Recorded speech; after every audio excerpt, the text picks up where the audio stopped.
Vamos lá, pessoal, beleza? Esse vídeo de hoje a gente vai mostrar um exemplo bem simples de como criar um multiplexador de 4:1 em VHDL e depois de como fazer a simulação desse multiplexador utilizando a ferramenta ModelSim. Eu vou mostrar primeiro o código para vocês. Eu estou utilizando aqui o programa Notepad para mostrar o código, porque ele fica melhor de mostrar do que o ModelSim. Então nós temos aqui um código simples em VHDL, declaração da biblioteca, né? O Standard Logic 1164. Em seguida, a gente declara a entidade chamada MUX 4:1, né?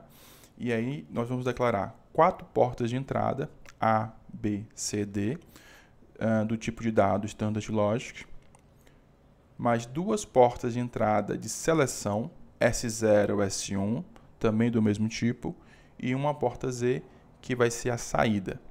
Então, vocês lembram lá do funcionamento do multiplexador. No caso aqui, vamos ter 4 portas de dados. As entradas de seleção, elas vão indicar qual porta de dado vai ser direcionada para a saída Z. Então, aqui na arquitetura, nós temos, ele vai criar um processo. Como esse componente é um componente combinacional, é um circuito combinacional, é preciso listar todas as entradas aqui na lista de sensibilidade do processo. Aí, só lembrando que um processo ele vai ser analisado de forma sequencial. Então, aqui nesse processo, ele utiliza o if, né? Então, ele faz um if-else, então ele começa. Se S0 for igual a 0 e S1 for igual a 0, nós vamos estar selecionando a primeira entrada, que no caso a entrada A, a gente vai redirecionar o A para a saída Z. Se não, se S0 for nível lógico alto e S1 nível lógico baixo, vamos estar selecionando a segunda entrada, que é a entrada B, e direcionando-a a saída Z. Da mesma forma, se não for esse valor, se S for igual a 0 e S1 igual a 1, a gente vai redirecionar a entrada C para a saída Z, e se não, o que tiver na entrada D irá para a saída Z. Então, esse aqui é um exemplo de código de um multiplexador 4:1. Para a gente poder testar esse multiplexador, a gente vai precisar de um test bench, que é a nossa bancada de teste. E eu vou mostrar para vocês aqui também como é o código do nosso test bench. Então, no test bench, nós vamos ter uma biblioteca, como todo o código VHDL. A gente vai declarar essa biblioteca para poder utilizar os tipos de dados. A nossa entidade, ela é sem portas. Então, no test bench, todo o test bench, ele não tem portas de entrada e saída. Tá? Então, a entidade que é vazia. E a gente começa a arquitetura. Como a gente vai precisar testar o componente MUX, a gente precisa primeiro declará-lo dentro da arquitetura. Então, a declaração é basicamente igual à declaração do entidade. A diferença é que você troca o termo entity por component. E aí você declara aqui o nosso MUX. Então, todas as portas de entrada e a porta de saída Z.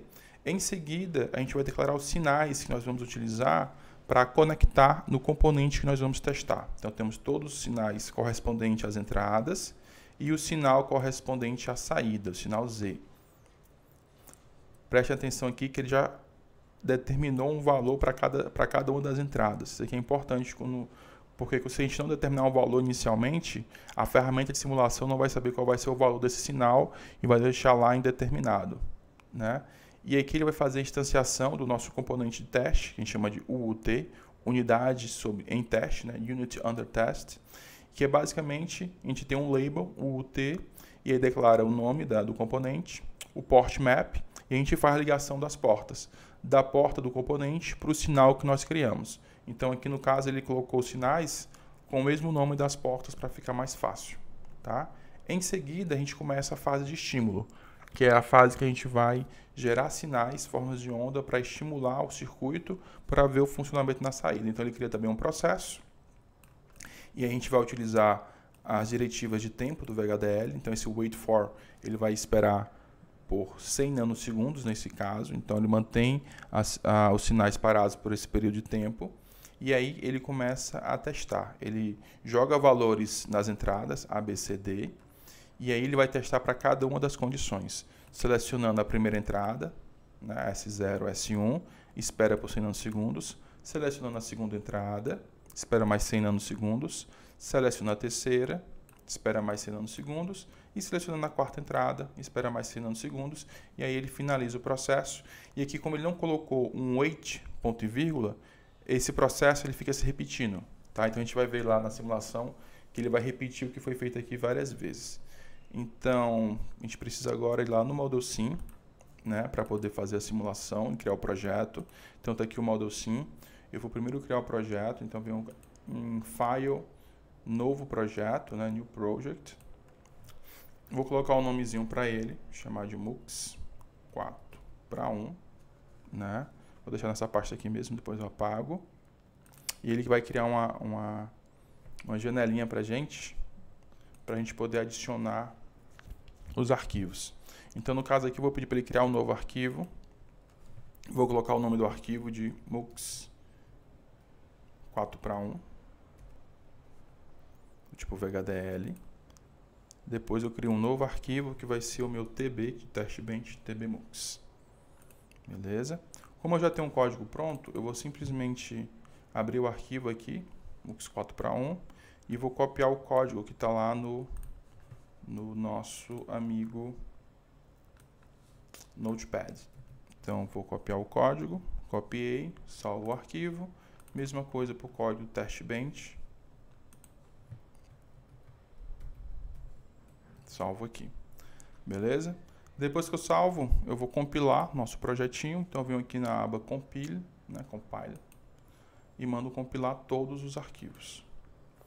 Ele vai fazer a compilação, no caso compilou, sem nenhum erro, você pode ver aqui no console, aqui embaixo, ó, né, ele dá todas as dicas do que está acontecendo. Depois que a gente compila, a gente pode simular. Então a gente vem aqui em Simulate, Start Simulation, e a gente vai escolher o componente que a gente vai simular. Então ele abre aqui uma aba com vários, né, projetinhos que tem. Então você vai na aba Work, que é a aba de trabalho. Então toda vez que você cria um projeto, ele sempre vai para essa aba Work.